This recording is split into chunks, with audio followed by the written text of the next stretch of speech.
The Zerathi Empire had ruled the galaxy for 10,000 years. They had conquered more than 400 worlds. They had crushed every species that stood against them. Their ships were the most powerful in known space.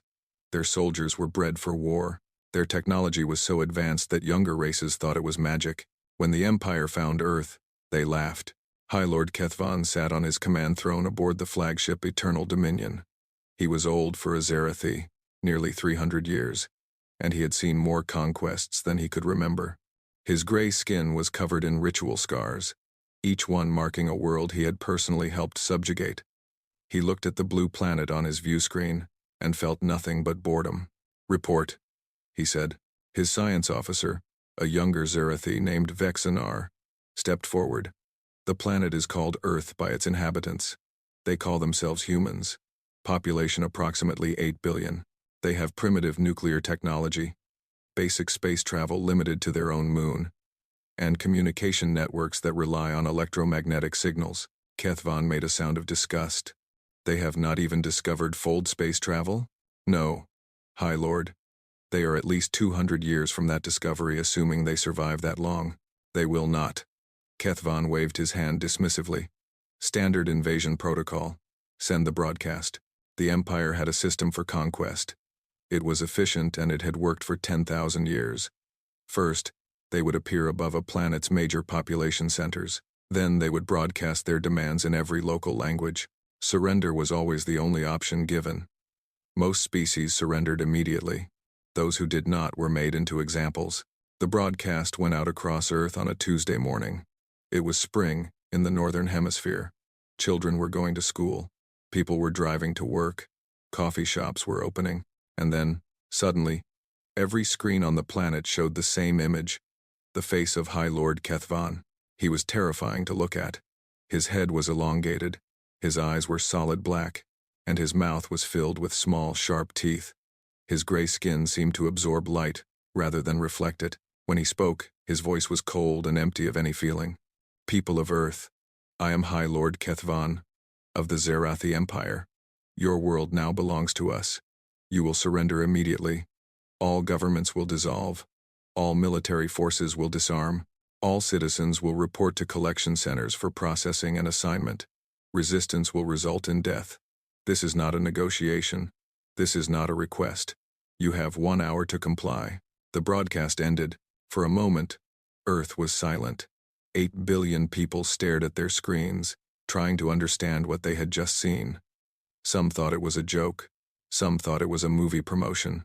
Some fell to their knees and prayed, and some got angry. In Washington, D.C., the President of the United States was rushed to a bunker beneath the White House. His generals surrounded him, speaking rapidly. Satellite images showed massive alien ships hovering over every major city on Earth. Each ship was at least 5 kilometers long. They blocked out the sun. "Sir," said General Morrison, the chairman of the Joint Chiefs, "we need to respond." "With what?" asked the president. "We have nothing that can touch those ships." "We don't know that, sir. We haven't tried." The president looked at the images again. New York, Los Angeles, London, Paris, Beijing, Moscow, Tokyo, every capital, every major city, shadowed by alien vessels. "They're asking us to surrender," he said quietly. "They're demanding it," General Morrison corrected. "There's a difference. What difference does it make? Look at those ships. Look at the size of them. We can't fight that." General Morrison was a tall woman with gray hair and a face that looked like it was carved from stone. She had served in 3 wars. She had buried friends. She had given orders that killed people. And she had never backed down from a fight in her life. "Sir," she said, "I don't know if we can win, but I know we can fight. And I know that if we surrender without fighting, we deserve whatever they do to us." Similar conversations were happening in bunkers and war rooms around the world. In Moscow, the Russian president ordered his nuclear forces to stand by. In Beijing, the Chinese military began mobilizing. In London, the Prime Minister made a simple announcement: "We will not surrender." The hour passed. Earth did not surrender. High Lord Kethvan was surprised. Not concerned, just surprised. It had been a long time since a species had chosen to resist. He found it almost refreshing. "Begin the pacification," he ordered. The Zerathi invasion force descended on Earth like a plague. Dropships fell from the bellies of the great vessels, each one carrying hundreds of soldiers. They landed in city centers, in military bases, in farmland and forest. The soldiers marched out in perfect formation, their weapons humming with energy. Earth's militaries fought back with everything they had. In the skies over Washington, F-35 fighters engaged Zerathi interceptors. The human jets were fast and agile, their pilots skilled and brave. But the alien craft were faster, and their weapons could destroy a plane with a single shot. The air battle lasted less than 20 minutes. Every human aircraft was destroyed. On the ground, soldiers fired rifles and rockets at the advancing Zerathi. The aliens wore armor that could stop bullets. Their shields could deflect grenades. Their weapons fired beams of energy that could cut a tank in half. But humans kept fighting. In Berlin, a young German soldier named Klaus Richter watched his entire squad die in the first 2 minutes of combat. He was hiding behind a burned car, his rifle useless against the aliens walking down the street toward him. He knew he was going to die. He accepted it. He pulled the pin on his last grenade, stood up, and ran toward the nearest Zerathi soldier. He got close enough to see his own reflection in the alien's black eyes before the grenade exploded. The alien's armor held. Klaus Richter died for nothing, but he died fighting. Stories like this happened all over the world. In Tokyo, an old man drove his truck into a group of Zerathi soldiers. In Cairo, teenagers threw rocks at alien vehicles. In Sao Paulo, a grandmother fired a hunting rifle from her apartment window until they burned the building down. None of it mattered. Not in a military sense. Human weapons could barely scratch Zerathi armor. Human vehicles were toys compared to alien war machines. Human soldiers were brave, but bravery alone cannot stop an enemy that is simply too powerful. Within 48 hours, organized military resistance on Earth had ended.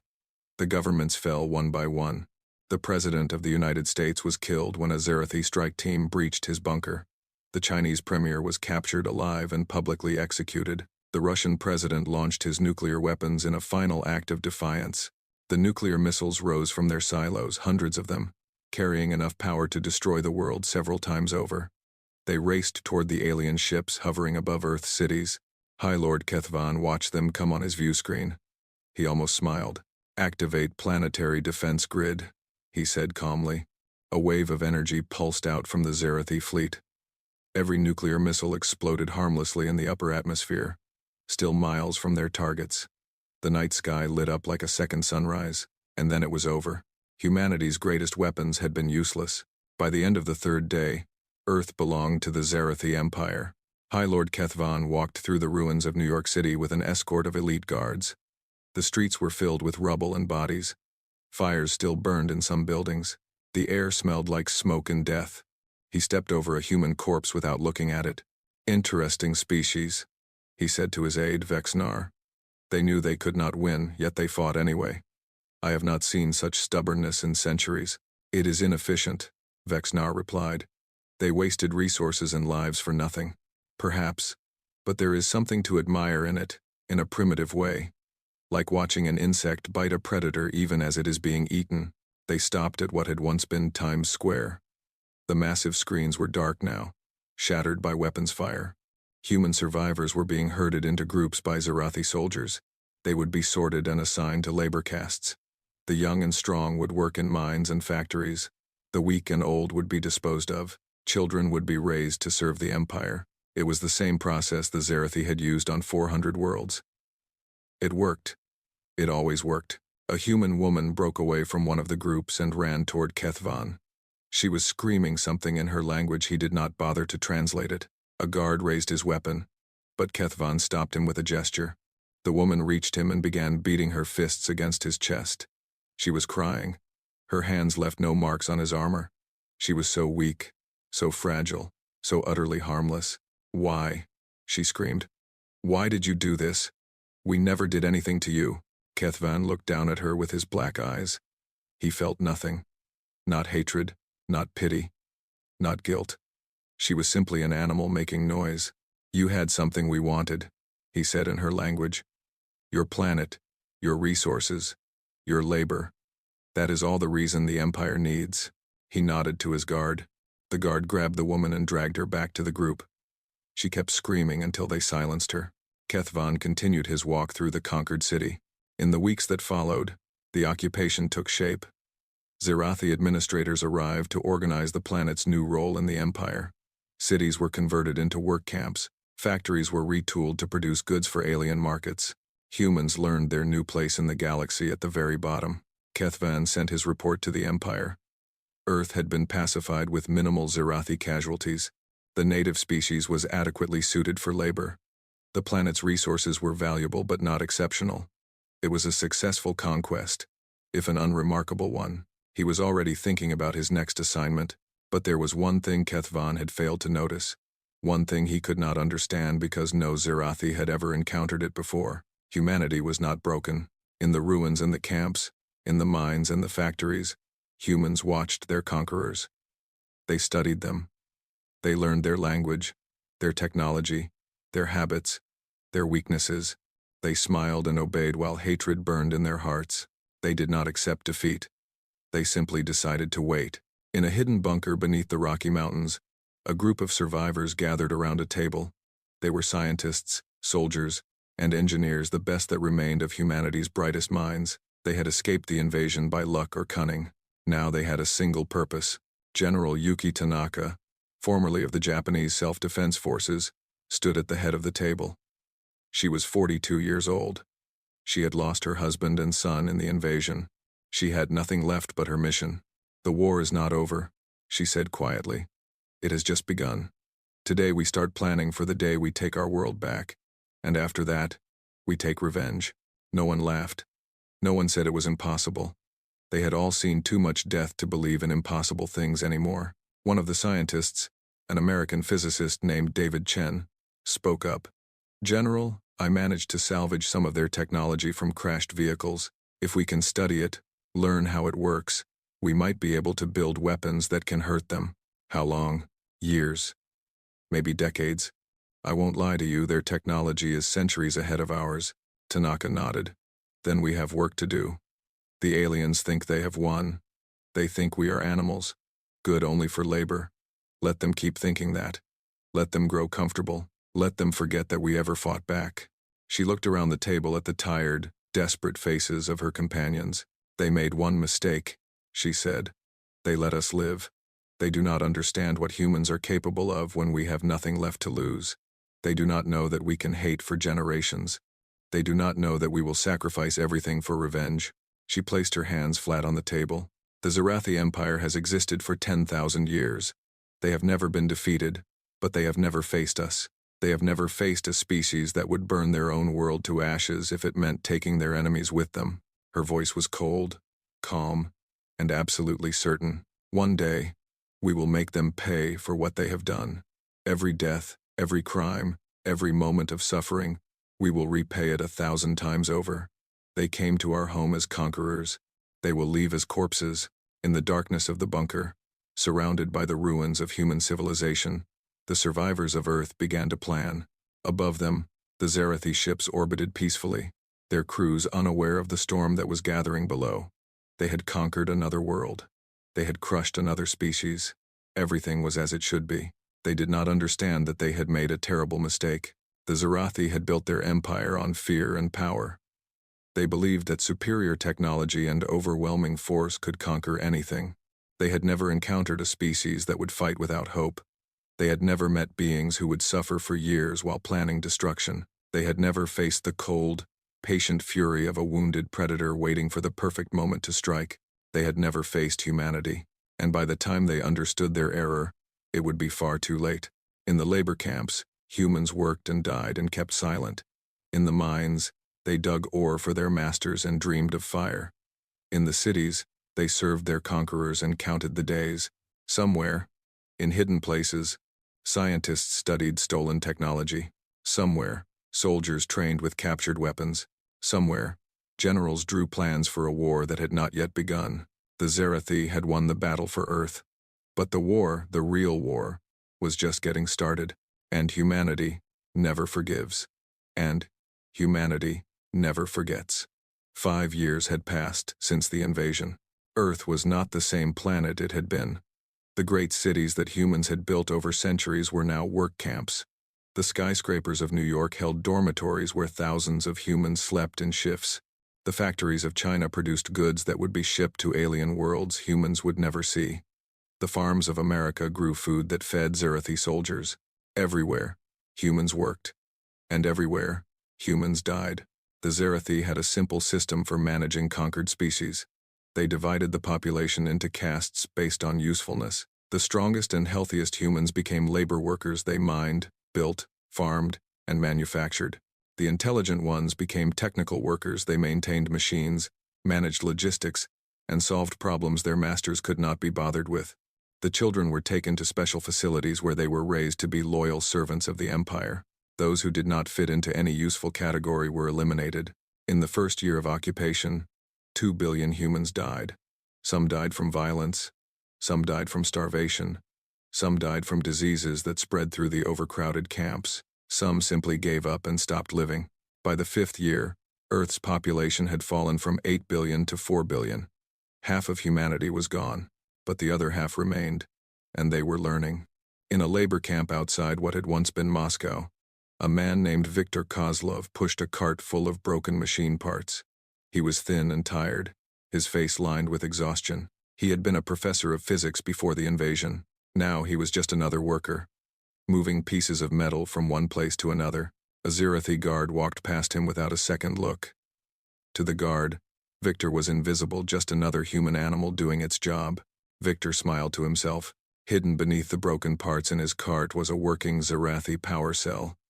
It had taken him 3 weeks to steal it, piece by piece, smuggling components from the recycling facility where he worked. Tonight, he would pass it to a contact who would take it to the underground. Tomorrow, scientists in a hidden bunker would study it, learn from it, and bring humanity one step closer to revenge. This was how the resistance worked. Slowly, carefully, invisibly. The Zerathi believed they had crushed all opposition. They were wrong. General Yuki Tanaka stood in the command center of the Cheyenne Mountain Complex, the hidden base beneath the Rocky Mountains where the resistance had been born. In 5 years, it had grown from a handful of survivors to a network that spanned the globe. They had people in every camp, every factory, every work detail. They had eyes everywhere the Zerathi looked and ears in places the aliens did not even know existed. "Report," she said. Colonel James Wright, her second in command, pulled up a holographic display. It showed a map of Earth marked with thousands of small dots, each one a resistance cell. "We have confirmed assets in every major population center," he said. "Our supply network is moving materials at a rate of approximately 200 kilograms per week. We have successfully extracted 17 Zerathi weapons, 3 shield generators, 2 communication devices, and the power cell that arrived last night. What about research? Dr. Chen's team has made a breakthrough." Wright's voice carried a hint of excitement, something that had become rare in the dark years. "They think they understand how the Zerathi shields work. More importantly, they think they know how to break them." Tanaka allowed herself a small smile. "Tell me, the shields are powered by a specific energy frequency. If we can generate a counter frequency, we can collapse the shield entirely.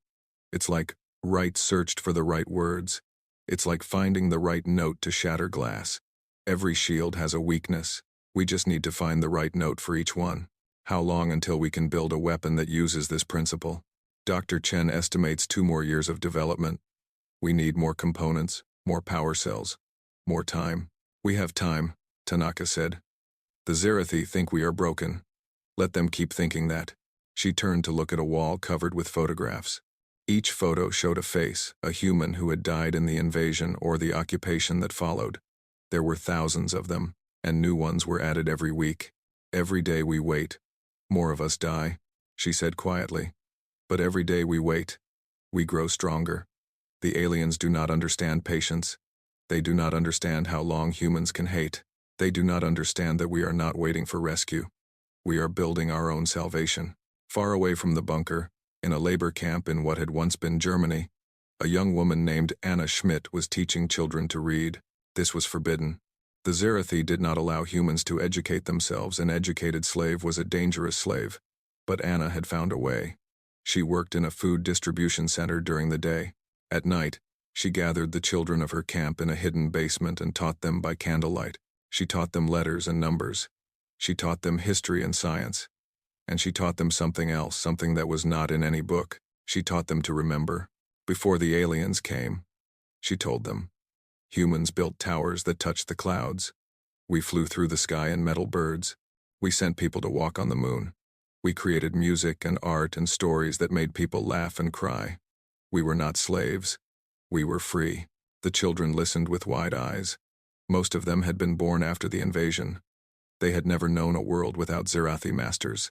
Freedom was just a word to them. "Will we ever be free again?" asked a small boy named Peter. Anna looked at him. He was 7 years old. His father had died in the mines. His mother had been taken away last month and never came back. He had no one in the world except Anna and the other children in this room. "Yes," she said. "One day, we will be free. But it will not be given to us. We will have to take it." "How?" Anna smiled. It was not a happy smile. "We wait," she said. "We learn. We grow strong. And when the time comes, we fight. Not like before, not running at them with sticks and stones. We fight with their own weapons. We fight with their own technology. We fight smarter than they think we can." She reached under her coat and pulled out a small device. It looked like a Zerathi weapon, but smaller, cruder. It had been built in a secret workshop by resistance engineers using stolen parts. "This is called hope," she said. "Someday, we will have enough of these for everyone. And on that day, the Zerathi will learn what happens when you push humans too far." The children stared at the weapon with something new in their eyes. Something that had been beaten out of most humans during the occupation. It was hope. And it was dangerous. In orbit above Earth, the Zerathi occupation fleet continued its routine patrols.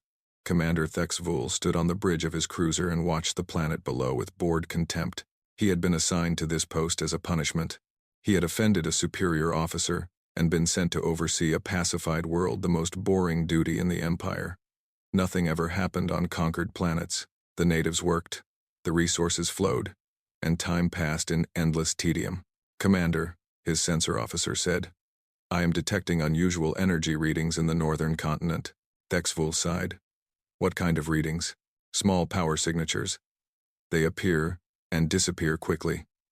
They could be malfunctioning equipment. Or what?" The sensor officer hesitated. "Or hidden technology." Thexvul considered this for a moment. Hidden technology meant the humans were building something. That was supposed to be impossible. They were watched constantly, their movements tracked, their communications monitored. But the readings were there. "Send a ground team to investigate," he said. "Probably nothing. These creatures barely understood how to use their own primitive devices. I doubt they could do anything with ours." "Yes, Commander." Thexvul turned back to the view screen and forgot about the matter entirely. This was a mistake. The ground team found nothing. The resistance had learned to hide their activities well. They knew when patrols were coming. They knew how to make power signatures disappear. They had spent 5 years learning every detail of how the Zerathi operated, their schedules, their habits, their blind spots. The occupation force saw only obedient workers. They did not see the hatred behind the lowered eyes. They did not hear the whispered plans. They did not notice that humans were changing. In a hidden laboratory beneath the Swiss Alps, Dr. David Chen stared at a holographic model of a Zerathi shield generator. He had been studying alien technology for 5 years. He had aged 20 years in that time. His hair was gray, his eyes were tired, and his hands shook from too much coffee and too little sleep. But he was smiling. "I've got it," he said to his team. "I finally understand how their shields work." His assistant, a young woman named Maria Santos, looked up from her console. "Really? The shields aren't just energy barriers. They're probability fields. They calculate the most likely trajectory of incoming threats and reinforce against them. That's why our weapons don't work. The shields predict where our bullets and missiles will go and block them before they arrive. So how do we beat that?" Chen's smile widened. "We stop being predictable. Their shields calculate based on straight-line trajectories and standard energy patterns.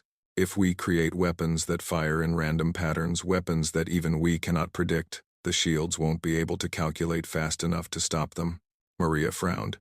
"Weapons we can't predict? How do we aim them?" "We don't. We create a field of destruction so complete that aiming becomes unnecessary. We overwhelm their calculations with chaos." He pulled up a new diagram. "I call it Scatter fire technology. Instead of one bullet going one direction, imagine 1,000 fragments going in 1,000 directions at once. The shield might stop 900 of them, but 100 will get through, and 100 is enough. He turned to face his team. There were 12 of them, physicists, engineers, chemists, the best minds humanity had left. They had worked for 5 years in secret, knowing that if they were discovered, they would be killed immediately.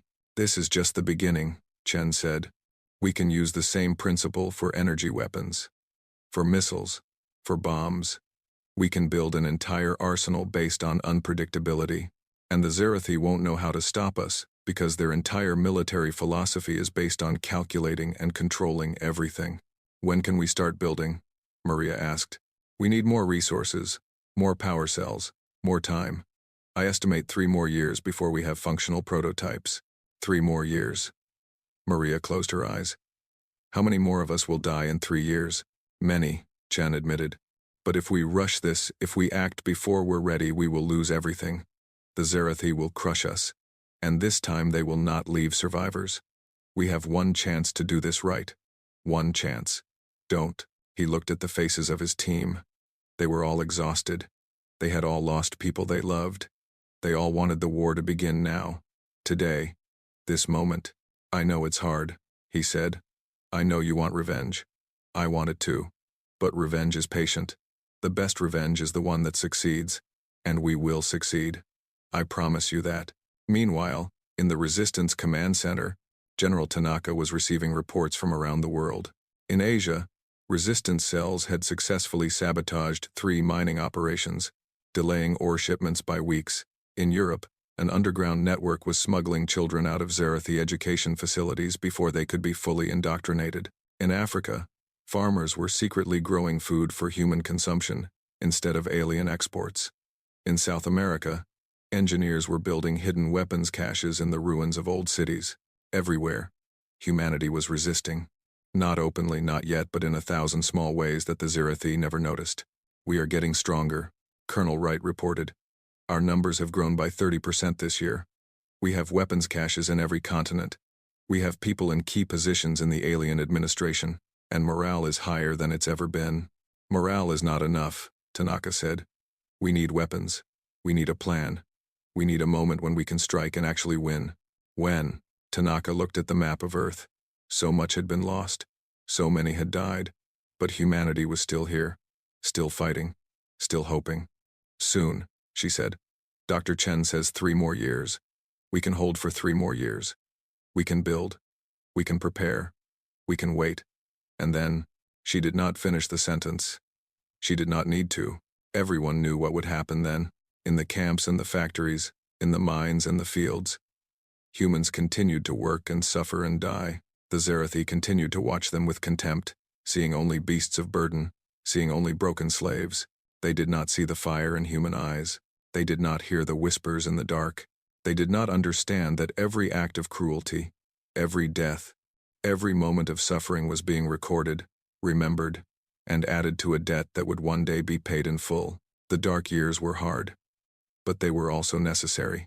In the darkness, humanity forged itself into something new, something harder, colder, and more dangerous than anything the galaxy had ever seen. The Zerathi had conquered hundreds of species. They had turned proud warriors into obedient servants. They believed they had done the same to humanity. They were wrong. Humanity was not being broken. Humanity was being sharpened. Like a blade in a fire, the suffering burned away everything soft and weak.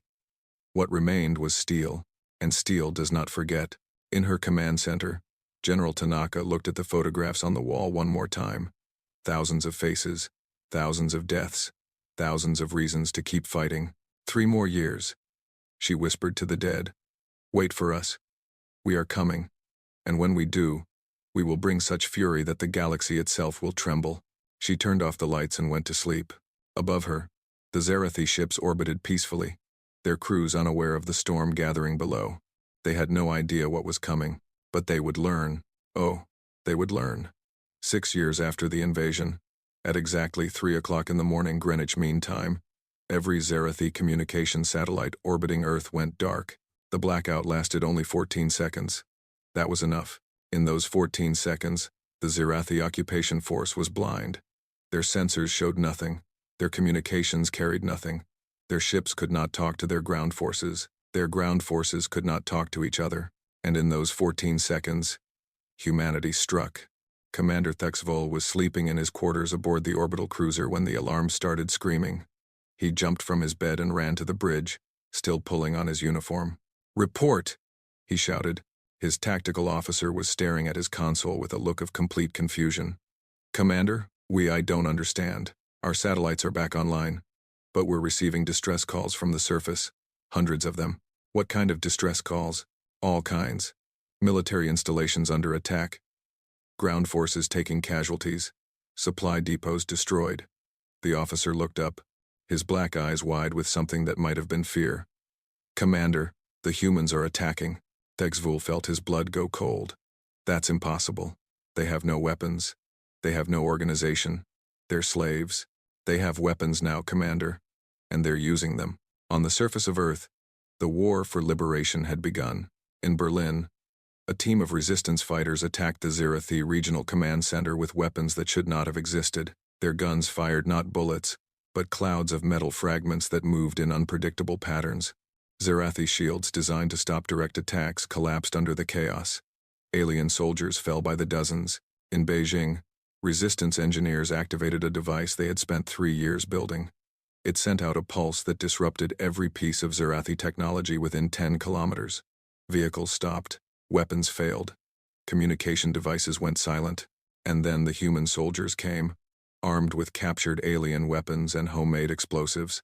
In New York, in Moscow, in London, in Tokyo, in Cairo, in Sao Paulo, in every city, on every continent, humans rose up against their masters.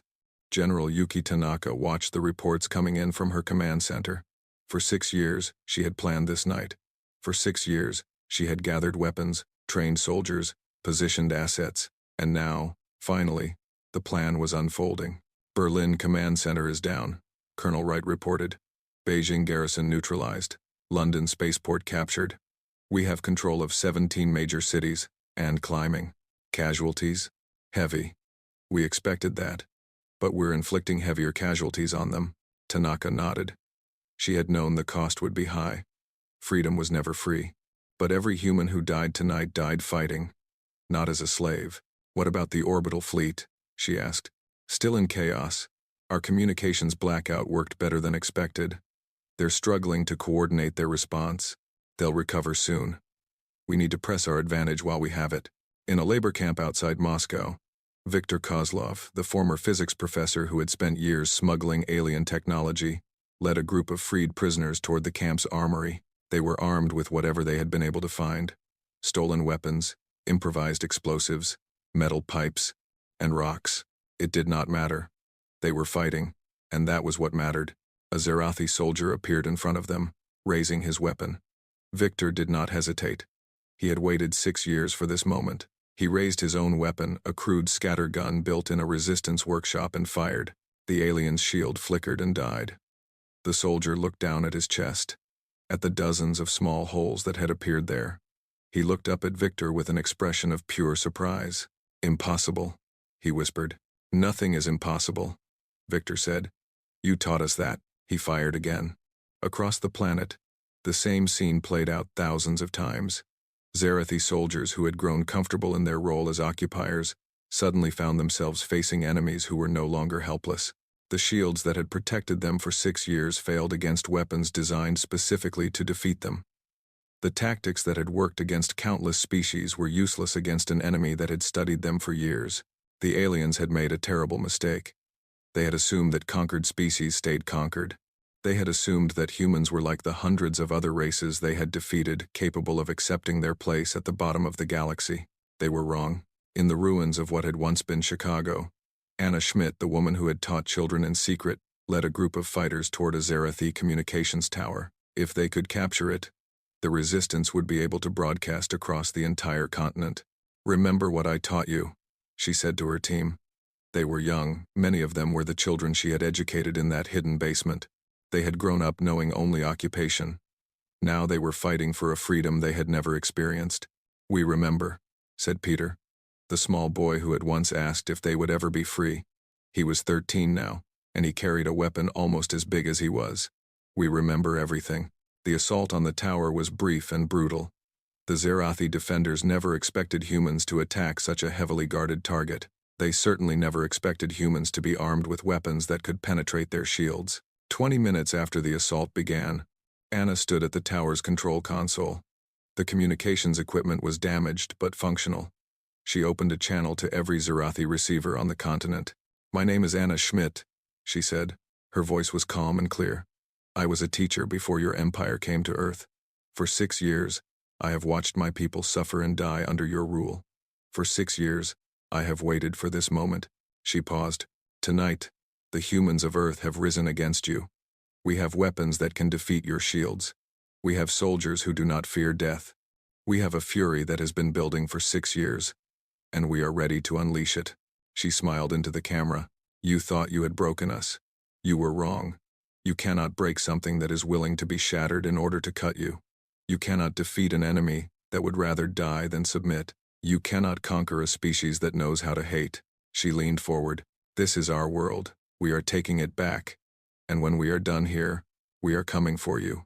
Every planet you have conquered, every species you have enslaved, every crime you have committed, we know about all of it. And we will make you pay for everything." She reached for the console. "Earth is no longer a colony of the Zerathi Empire. Earth is the first battleground of the human Zerathi War.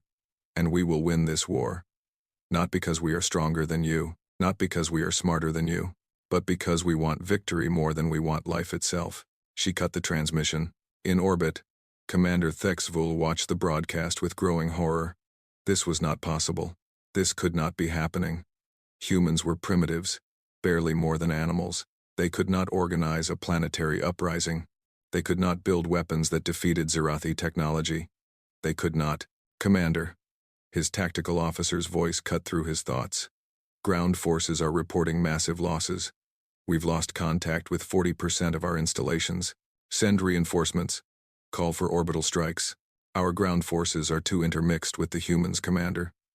We cannot strike without killing our own soldiers, and our reinforcements are having trouble reaching the combat zones. The humans have destroyed the road networks."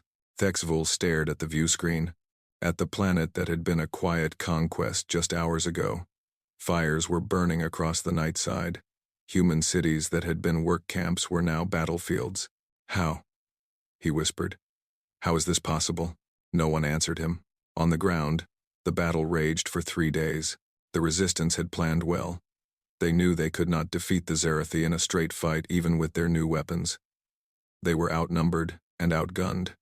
So they did not fight straight. They fought dirty. They used the terrain they knew better than any alien ever could. They attacked at night, when their knowledge of the darkness gave them an advantage. They set traps, ambushes, and diversions. They made every street, every building, every inch of ground a death trap for their enemies, and they used tactics the Zerathi had never seen. In one battle, a group of resistance fighters allowed themselves to be surrounded. The Zerathi commander ordered them to surrender. Instead, the fighters activated explosives they had strapped to their own bodies. The explosion killed 20 alien soldiers. In another battle, human soldiers retreated into a building and barricaded themselves inside. When the Zerathi forces followed them in, they found the building was filled with gas. The humans had already evacuated through hidden tunnels. The aliens had no time to escape before the spark ignited. These tactics horrified the Zerathi. They had a code of war, rules that all civilized species followed.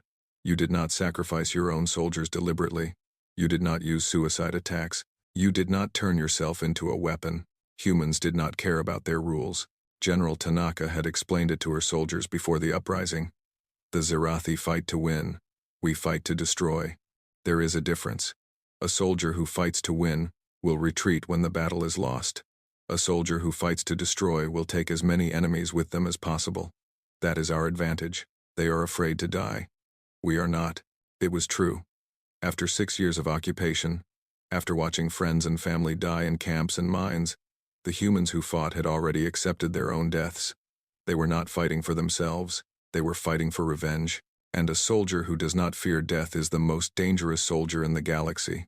By the end of the third day, the Zerathi occupation force was in ruins. They had lost 40% of their ground troops. Their command structure had been shattered. Their communication networks were barely functional. Their supply lines had been cut, and worst of all, their morale was broken. For the first time in 10,000 years, Zerathi soldiers were afraid. Commander Thexvul made a decision that had never been made in the history of the Empire. He ordered a retreat. All ground forces, evacuate to orbit immediately. He broadcast. I repeat, evacuate to orbit. This is not a drill. We are withdrawing from the surface. His officers looked at him with shock. Commander, we cannot abandon a planet. One of them said. The Empire will. The Empire will what? Court-martial me for refusing to waste more soldiers? Look at those casualty reports. We have lost more troops in 3 days than we have lost in the last century of conquests. These humans are not like other species. They are something else. He turned to face his crew. I am sending a message to the Imperial fleet. We need reinforcements. Not a patrol force, not an occupation garrison, a war fleet. We need enough ships to crack this planet if necessary. You would destroy the planet? Kill all the humans? Thexvul's black eyes were cold. If that is what it takes, the evacuation took 12 hours. Zerathi dropships rose from the surface of Earth, carrying soldiers who had never known defeat until now. Many of them looked down at the blue planet with something that might have been fear. They left behind their dead. They left behind their equipment. They left behind their certainty that the Empire was invincible. When the last Zerathi ship reached orbit, the humans of Earth looked up at the sky and cheered. For the first time in 6 years, there were no aliens on their planet. For the first time in 6 years, they were free. General Tanaka stood in the ruins of New York City, the same place where High Lord Kethvan had walked 6 years ago, stepping over human corpses without a second glance. Now it was Zerathi corpses that littered the streets. We did it, Colonel Wright said.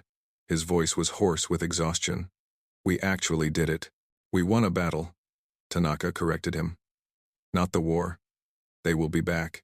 They will bring more ships, more soldiers, more weapons. This is not over. Then what do we do? Tanaka looked up at the sky, at the distant lights of the Zerathi fleet still orbiting their world. We prepare. We build. We get ready for the next fight. And we make sure that when they come back, we are not just defending our world. She smiled. It was not a kind smile. When they come back, we will be ready to take the fight to them. You mean? I mean ships, Colonel. Our own ships. The Zerathi thought they were occupying a primitive planet. They left us alone with their technology for 6 years. They let us learn. They let us grow. And now we are going to use everything we learned to build a fleet that will make them regret ever coming to Earth. In the days that followed, humanity began to rebuild. Not the way things had been before that world was gone forever. They built something new. Something designed for one purpose. War. Factories that had produced goods for the Empire were retooled to build weapons. Mines that had extracted ore for alien markets now supplied human foundries. Scientists who had worked in secret now worked openly, designing ships and weapons based on everything they had learned from captured technology. Dr. David Chen stood in front of the first human-built spacecraft. It was small, ugly, and crude compared to Zerathi designs. But it worked, and it was just the beginning. This is the prototype, he told Tanaka. We're calling it the Revenge-class fighter. We can have 100 of them operational within a year, 1,000 within 2 years. What about larger ships? We're working on it. The breakthrough is the fold space drive. We figured out how they do it. Give us time, and we'll have ships that can travel between stars. Tanaka looked at the small, ugly spacecraft. It represented everything humanity had suffered for, everything they had lost, everything they were willing to sacrifice. Time, she said. How much time do we have? Our intelligence says the Empire will send a war fleet. A real one this time. Thousands of ships. They'll probably arrive within 2 years. Then we have 2 years. Tanaka turned to face her general staff. 2 years to build a fleet. 2 years to prepare our defenses. 2 years to turn Earth into a fortress that no alien armada can crack. She looked at each of them in turn. The Zerathi Empire has never lost a war. In 10,000 years, no species has ever defeated them. We are going to be the first. Not because we are special. Not because we are chosen. but because we have no other choice. If we lose, humanity dies. If we win, we live. It's that simple. She raised her fist. For every human who died in the invasion, for every human who died in the camps, for every child taken, every family destroyed, every life stolen, we will make them pay. And we will not stop until the Zerathi Empire is nothing but ash and memory. The officers raised their fists in response. Above them, the Zerathi fleet waited in orbit, watching, planning. They had sent a message to the Empire. Send reinforcements. The humans are not what we thought. The Empire had received the message, and the Empire was sending a response. A war fleet was being assembled. 12,000 ships. Enough firepower to destroy a dozen planets. The largest military force the Empire had deployed in centuries. They were coming to destroy humanity once and for all. They did not know that humanity was counting on exactly that. 2 years after the uprising, the Zerathi Empire sent its answer. High Admiral Zethraxis stood on the bridge of his flagship, the Eternal Judgment, and watched his armada assemble. 12,000 warships, carrying 2 million soldiers, armed with enough weapons to crack continents. It was the largest military force the Empire had deployed in 500 years. The last time such a fleet had been assembled, it had been to crush a rebellion of 7 allied species. That war had lasted 3 months. This one, Zethraxis expected, would last 3 days. He was an old warrior, nearly 400 years old, with a record of victories that stretched back centuries. He had never lost a battle. He had never retreated. He had never shown mercy to an enemy, and none had ever been shown to him. When the reports had come from Earth, reports of impossible human weapons, of Zerathi soldiers dying by the thousands, of a forced evacuation, he had not believed them. Humans were primitives, cattle. The failure at Earth must have been caused by incompetent commanders. Nothing more. He would correct that failure personally. All ships report ready, High Admiral. His flag captain reported. The fleet awaits your command. Zethraxis nodded slowly. Begin the fold space jump. We arrive at Earth in 12 hours. I want the fleet in attack formation before we emerge from fold space. And our orders regarding the humans? The High Admiral's black eyes gleamed with cold satisfaction. Extermination, complete and total. We will burn their cities, destroy their infrastructure, and kill every last one of them. This species has proven itself too dangerous to enslave. Therefore, it will be eliminated. The Eternal Judgment entered fold space, followed by 12,000 ships of war. Earth would pay for its rebellion in blood. On Earth, General Yuki Tanaka received the news she had been expecting. Long-range sensors have detected a massive fold space signature, Colonel Wright reported. Estimated time of arrival, 11 hours. How many ships? We count approximately 12,000. The room went silent. Earth's newly built fleet numbered just over 300 ships. They were outnumbered 40-1. Tanaka showed no emotion. She had known this was coming. She had planned for it. Begin Operation Harvest, she ordered. For 2 years, Earth had been preparing for this moment. Not just building ships, though they had built hundreds of them. From small fighters to massive battle cruisers. They had also been building something else, something the Zerathi would never expect. Deep beneath the surface of the moon, in hidden facilities built by human hands, weapons of unimaginable power waited in silence. Orbital defense platforms circled Earth, armed with weapons based on captured Zerathi technology but improved by human innovation. Mines floated in carefully planned patterns around the solar system, invisible until they activated. And there was something else, something that had never been built before. A weapon so devastating that even its creators were afraid of it. They called it the Sun Gun. Dr. David Chen had designed it based on a simple principle. The sun was essentially an infinite source of energy. If that energy could be focused, directed, concentrated into a beam, it could destroy anything. The Sun Gun did not shoot projectiles or energy bolts. It shot a piece of the sun itself. Are all systems ready? Tanaka asked. All platforms armed and operational, Chen reported. The Sun Gun is charged and ready. The fleet is in position. We are as ready as we will ever be. Tanaka looked at the tactical display. 300 ships against 12,000. It seemed impossible. But then again, so had everything else humanity had accomplished. All personnel, all ships, all stations, she broadcast. This is General Tanaka. In approximately 11 hours, The largest enemy fleet in galactic history will arrive to destroy us. They believe we are primitive. They believe we are weak. They believe we cannot possibly defeat them. She paused. They are wrong. 2 years ago, we rose up against our oppressors with weapons made in secret and hatred forged in suffering. We drove them from our world. We showed them that humanity will never submit, never surrender, never stop fighting. Today, we will show them something else. Her voice hardened. Today, we will show them what happens when you threaten the existence of the human race. Today, we will teach them that there are some enemies you should never wake. Today, we will make them understand why their ancestors feared the darkness. She raised her hand.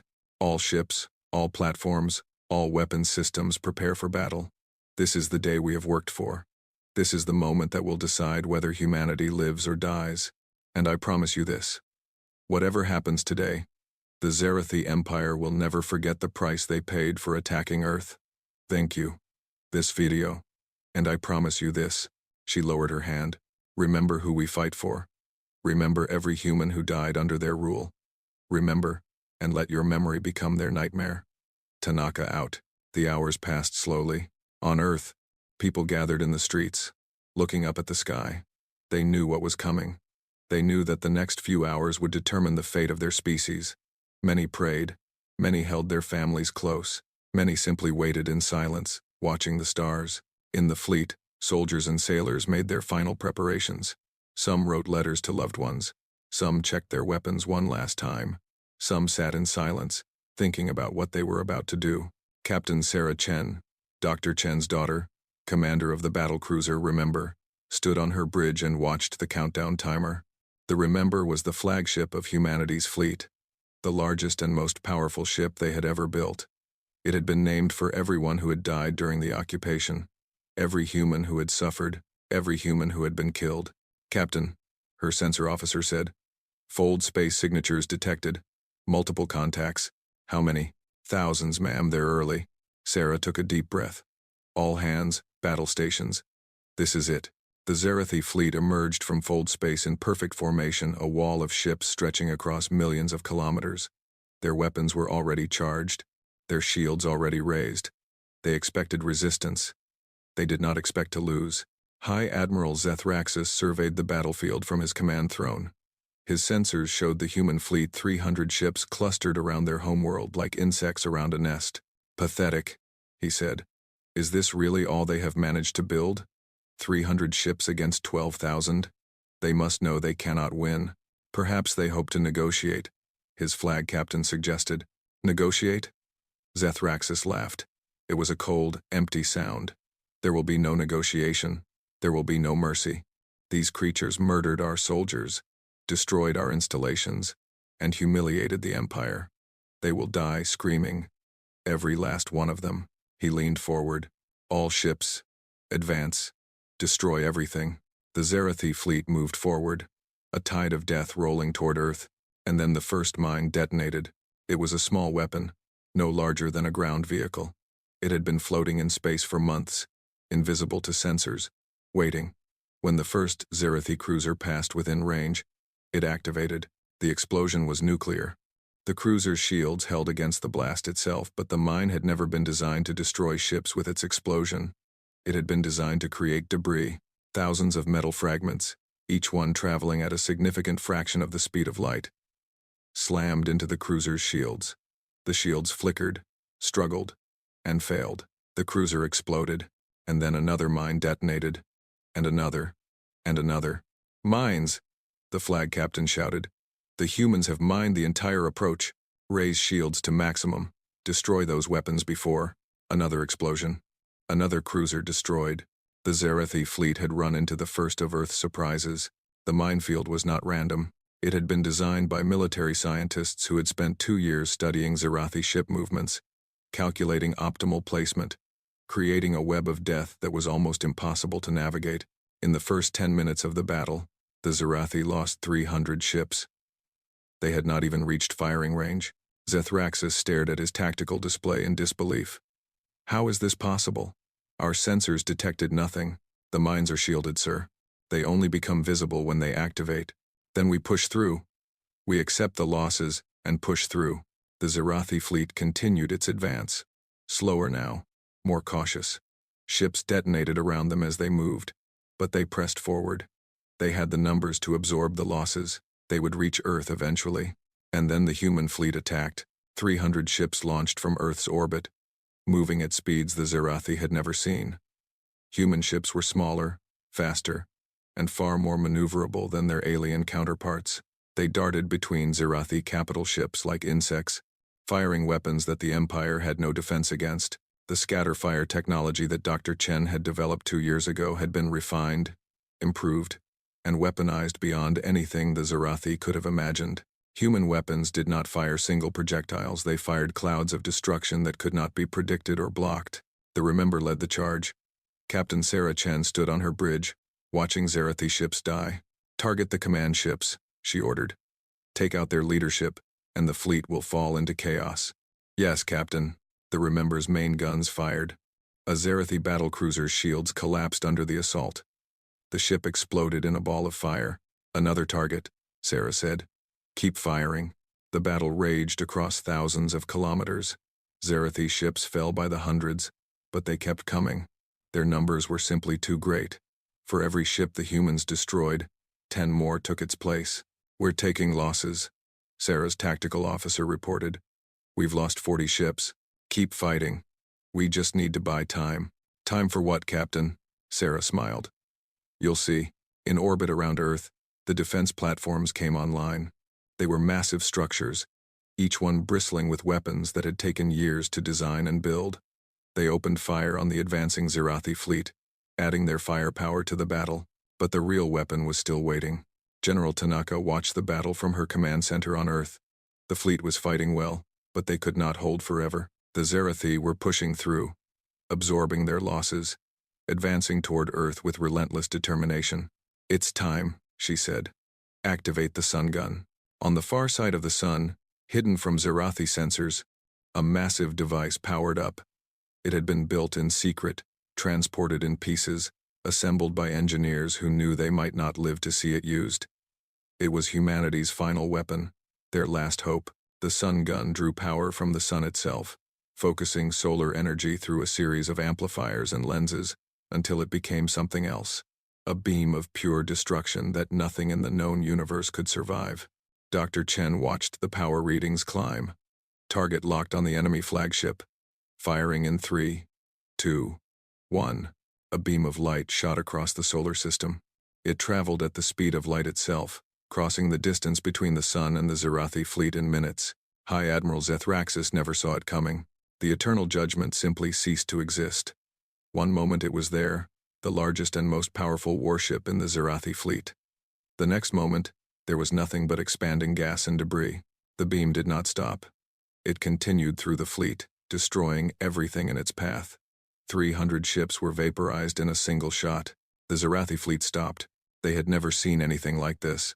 No weapon in the galaxy could do what they had just witnessed. It was impossible. It was terrifying. And it was just the beginning. "Fire again," Tanaka ordered. "Keep firing until they retreat or they die." The sun gun fired 3 more times. Each shot destroyed hundreds of Zerathi ships. The fleet that had arrived with 12,000 vessels was reduced to less than 8,000 in minutes. Commander Texvul, who had survived the ground battle 2 years ago, stood on the bridge of his cruiser and watched the destruction around him. The High Admiral was dead. The command structure was shattered. Ships were dying by the hundreds. "We have to retreat," he said. "We cannot fight this." "Retreat?"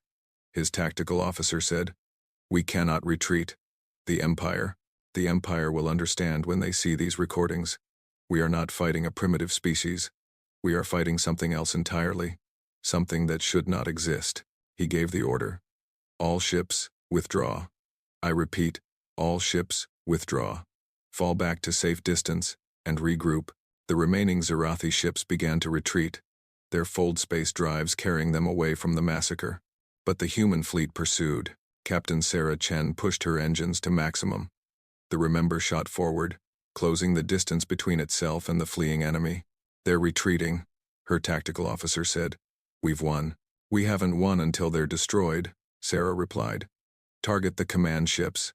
Don't let them escape." The Remember caught up to Commander Thexvul's cruiser at the edge of the solar system. The alien ship was damaged, its shields failing, its weapons depleted. Thexvul watched the human battlecruiser approach on his view screen. He recognized it, the ship called Remember.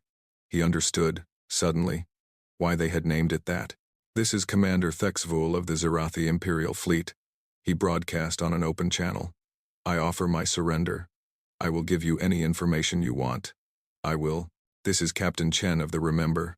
Sarah's voice cut through his transmission. "We don't want your surrender. We don't want your information." "Then what do you want?" There was a pause. "We want you to watch." The Remember fired. Thexvul's cruiser exploded. The battle was over. Of the 12,000 ships that had come to destroy Earth, fewer than 4,000 escaped. The rest were debris, scattered across the solar system, a graveyard that would drift through space for eternity. Humanity had won. In her command center, General Tanaka received the final reports. The fleet had lost 107 ships. Thousands of human sailors had died. But Earth was safe. The invasion had been defeated. "What now, General?" Colonel Wright asked. Tanaka looked at the tactical display. It showed the retreating Zerathi ships, limping away toward their empire. It also showed something else, the navigation data they had captured from destroyed enemy vessels. Every Zerathi world, every colony, every military base, every trade route. "Now," she said quietly, "we go to them." She turned to face her staff. "For 6 years they occupied our world. They killed billions of us. They made us slaves. And when we freed ourselves, they sent a fleet to exterminate us. They wanted to wipe humanity from the galaxy." Her voice was hard as steel.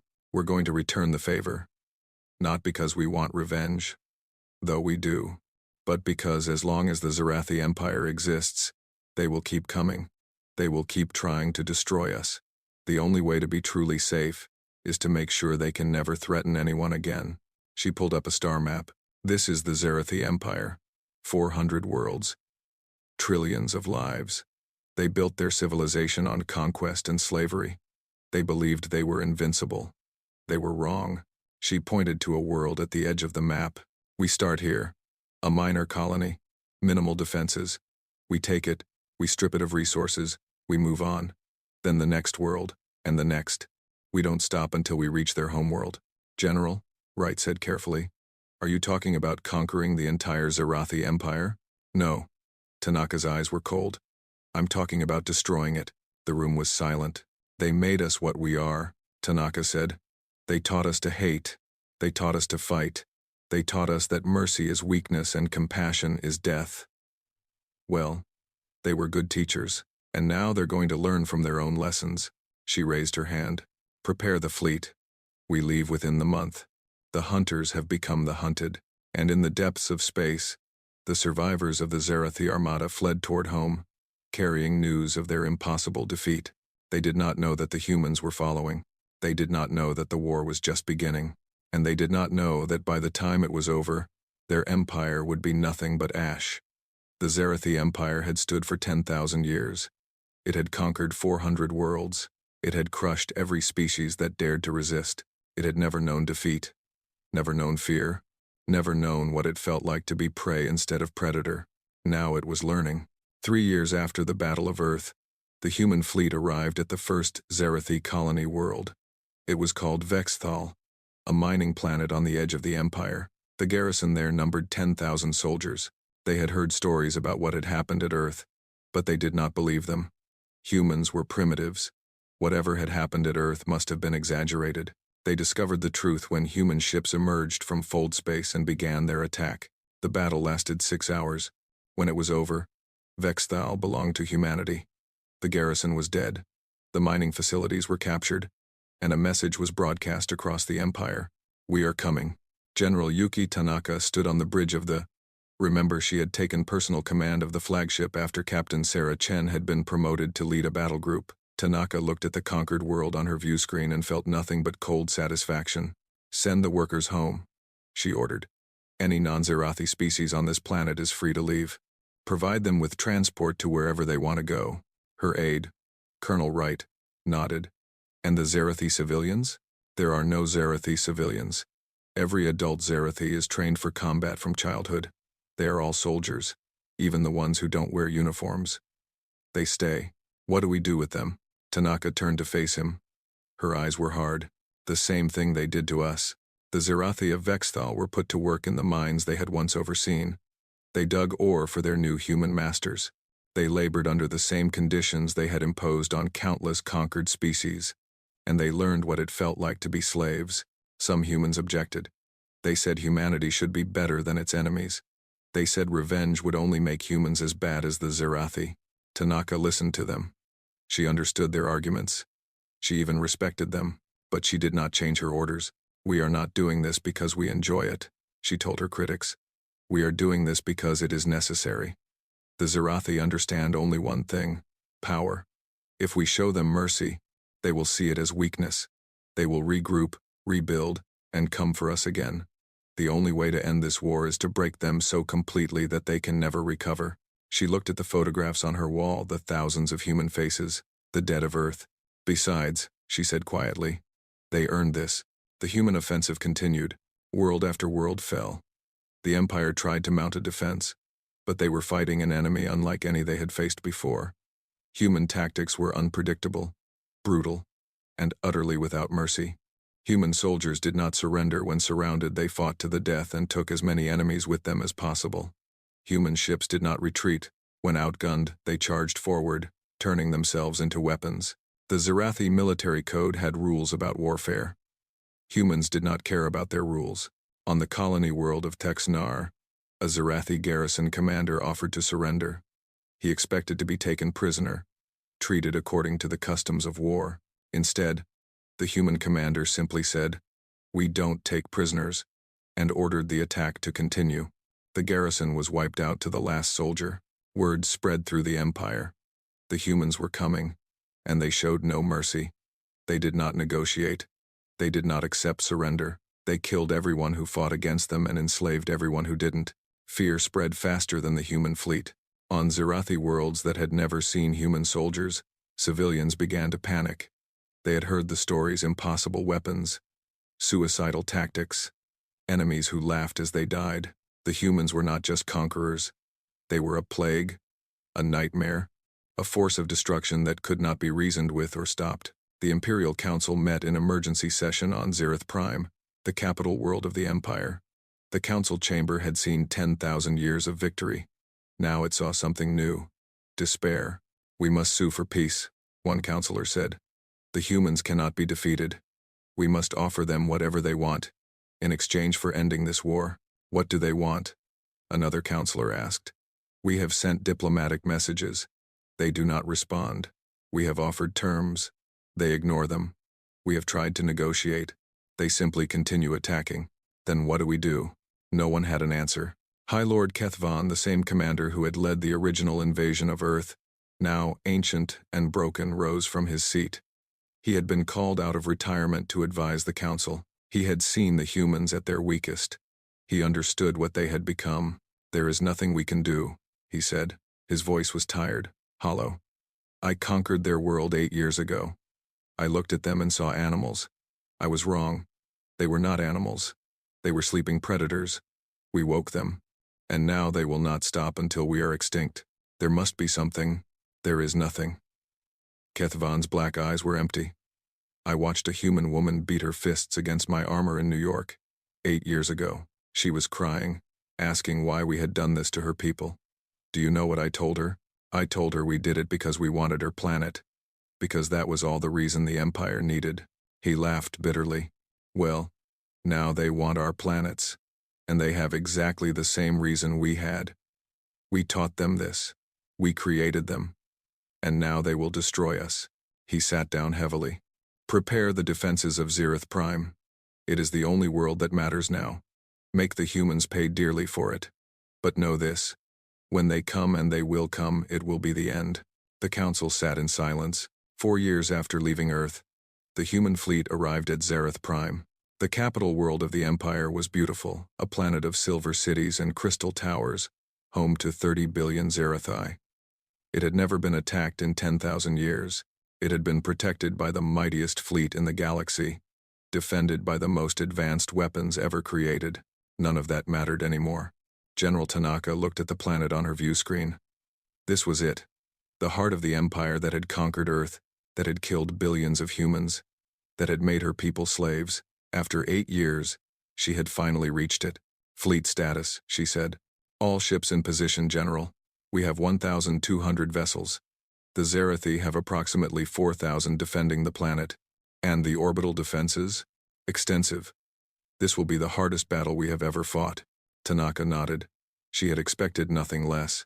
The Zerathi would throw everything they had into defending their homeworld. They would fight with the desperation of a species facing extinction. Good. She wanted them to fight. She wanted them to feel what her people had felt during the invasion of Earth. The hopelessness, the despair, the knowledge that no matter how hard they struggled, they could not win. Open a channel to the planet, she ordered. All frequencies. Channel open, General. Tanaka stepped forward. She was 60 years old now. Her hair was gray, her face lined with age and stress, but her eyes were still sharp, still hard, still burning with the fury that had driven her for 8 years. People of Zerath Prime, she said. I am General Yuki Tanaka of the United Human Fleet. 8 years ago, your empire invaded my world. You killed billions of my people. You enslaved the survivors. You treated us like animals. She paused. Now we have come to your world. We have destroyed your fleets, conquered your colonies, and broken your empire. And now we are here, at the heart of everything you built. Her voice was cold. You had 10,000 years to learn compassion. You chose cruelty instead. You had 400 worlds to share with the galaxy. You chose conquest instead. You had the power to lift up other species. You chose to crush them instead. She raised her hand. You made your choices. Now we make ours. The Zerathi Empire ends today. Your civilization ends today. Everything you built, everything you achieved, everything you were, it ends today. She lowered her hand. We are not here to negotiate. We are not here to accept surrender. We are here to do what you tried to do to us. Wipe you from existence. You will receive exactly the mercy you showed us. She turned to her tactical officer. None.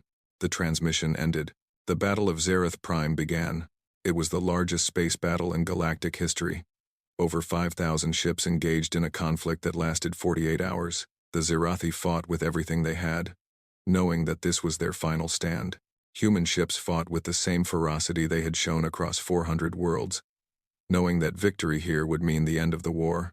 Ships exploded in clouds of fire. Weapons tore through shields and armor. Debris fields spread across millions of kilometers. Thousands died on both sides, but slowly, inevitably, the Zerathi defense crumbled. Their ships were powerful, but human tactics were unpredictable. Their weapons were advanced, but human technology had evolved over 8 years of war. Their soldiers were brave, but human soldiers did not fear death. One by one, the Zerathi warships fell. The orbital defense platforms were destroyed. The minefield was swept away. And finally, the path to the planet was clear. General Tanaka gave the order. Begin the bombardment. The human fleet opened fire on Zerath Prime. The first salvo targeted military installations. Defense batteries, command centers, weapons factories, all of them destroyed in minutes. The second salvo targeted infrastructure, power plants, transportation hubs, communication networks, the systems that kept a civilization running, reduced to rubble. And then the third salvo began. Cities burned. 30 billion Zerathi screamed as fire fell from the sky. The crystal towers shattered. The silver cities melted. Everything the Empire had built over 10,000 years was consumed in a single day. Some humans in the fleet looked away. They had signed up to fight a war, not to commit genocide. They had believed in justice, not extermination. Captain Sarah Chen stood on the bridge of her battlecruiser and watched the destruction with a stone face. She thought about her father, Dr. David Chen, who had died 2 years ago, killed in a Zerathi ambush during the campaign. She thought about her mother, who had died in the invasion of Earth when Sarah was just a teenager. She thought about everyone she had lost. Is this right? Her tactical officer asked quietly. Killing billions of civilians? Sarah considered the question. They killed billions of ours, she said finally. When we were helpless, when we had done nothing to threaten them, they invaded our home and murdered our people because they wanted our planet, because that was all the reason they needed. She turned to face her officer. I don't know if this is right. I'm not sure there is a right in a war like this. But I know this. As long as the Zirathi Empire exists, they will never stop trying to destroy us. They will rebuild. They will rearm. They will come for Earth again. The only way to protect humanity is to make sure they can never threaten anyone again. She looked back at the burning planet. So no, I don't know if this is right, but I know it's necessary.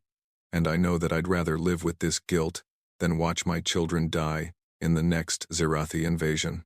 The bombardment lasted 3 days. When it was over, Zereth Prime was a dead world. The atmosphere was choked with ash. The oceans boiled. The cities were craters. 30 billion Zirathi were gone, not conquered, not enslaved, but erased from existence. The empire that had stood for 10,000 years was finished. General Tanaka walked through the ruins of what had once been the Imperial Palace. The crystal towers had collapsed into piles of slag. The council chamber where the Empire's leaders had plotted the conquest of galaxies was now a hole in the ground. She found the body of High Lord Kethvan in the rubble. The old warrior had not fled, had not hidden. He had stood on the steps of the palace as the bombs fell, watching the death of everything he had built. Tanaka looked down at his corpse for a long moment. You were right, she said quietly. That day in New York, when you told that woman why you invaded Earth, you had something we wanted. That was your reason. Now you know our reason. She turned and walked away. The war was over. In the years that followed, humanity did not become conquerors. They had learned too well what conquest led to. Instead, they became something else. Guardians. The species that had been enslaved by the Zirathi Empire were freed. The worlds that had been occupied were returned to their original inhabitants. The technology that had been hoarded by the Empire was shared freely. Humanity built a new order in the galaxy, not an empire, but a confederation. A community of free species, working together, protecting each other. They called it the Human Concord. The Concord had one unbreakable rule. Never again. Never again would any species be allowed to conquer another. Never again would any power be permitted to build an empire on the backs of slaves. Never again would the galaxy know the horrors that the Zirathi had inflicted, and if anyone tried, the humans would stop them. Across the galaxy, species looked toward the small blue world that had done the impossible. Some felt hope the monsters that had oppressed them for generations were finally gone. Others felt fear if the humans could destroy the Zirathi. What else might they be capable of? Both reactions were appropriate. General Yuki Tanaka lived to see the Concord established. She lived to see the first generation of humans who had never known war, never known occupation, never known what it was like to be slaves. She lived to see humanity take its place among the stars, not as conquerors, but as protectors. She died at the age of 92, surrounded by her family, at peace. Her last words were simple. Remember, always remember. And humanity did remember. They remembered the invasion, the occupation, the dark years. They remembered the uprising, the war, the terrible price of victory. They remembered what they had done to survive the things they were proud of and the things that still haunted them. But most of all, they remembered why they had fought. Not for conquest, not for power, not for revenge, though revenge had been part of it. In the beginning, they had fought because they had no choice. They had fought because the alternative was extinction. They had fought because giving up was not something humans knew how to do. On Earth, in every city, monuments stood to those who had died. Billions of names, carved in stone, remembered forever. Schoolchildren learned the history of the war not as glorification, but as warning. This is what happens when species treat each other as cattle. This is the cost of cruelty. This is why we must be better. And in the deepest vaults of the human concord, locked away where only a few could access it, the complete records of the Zirathi Empire were preserved. Every crime, every atrocity, every world they had conquered, and species they had enslaved. A reminder of why the Empire had to fall. A warning of what humanity was capable of, if pushed too far. In the end, the Zirathi had been right about one thing. They had said that humans were different from other species. They had said that humans had a capacity for violence that was unusual, even by galactic standards. They had just been wrong about what that meant. It meant that humanity could be the greatest threat the galaxy had ever seen or the greatest protector. It all depended on how they were treated. The Zirathi had chosen to make enemies of humanity. They had invaded, conquered, enslaved, and murdered. They had pushed humans to the breaking point and then pushed harder, and humanity had broken, but not in the way the Zerathi expected. Humanity had broken free, broken through, broken their enemies so thoroughly that nothing remained but dust and memory. The galaxy had learned a lesson that day, an ancient human truth, spoken in 1,000 languages across 1,000 worlds. Do not disturb the sleeping bear. Do not poke the wasp nest. Do not, under any circumstances, give humanity a reason to fight. Because humans never forgot, humans never forgave, and when humans decided something needed to be destroyed, it was destroyed, completely, utterly, without mercy. The Zerathi Empire had invaded Earth, humanity had obliterated them, and the galaxy would never forget it.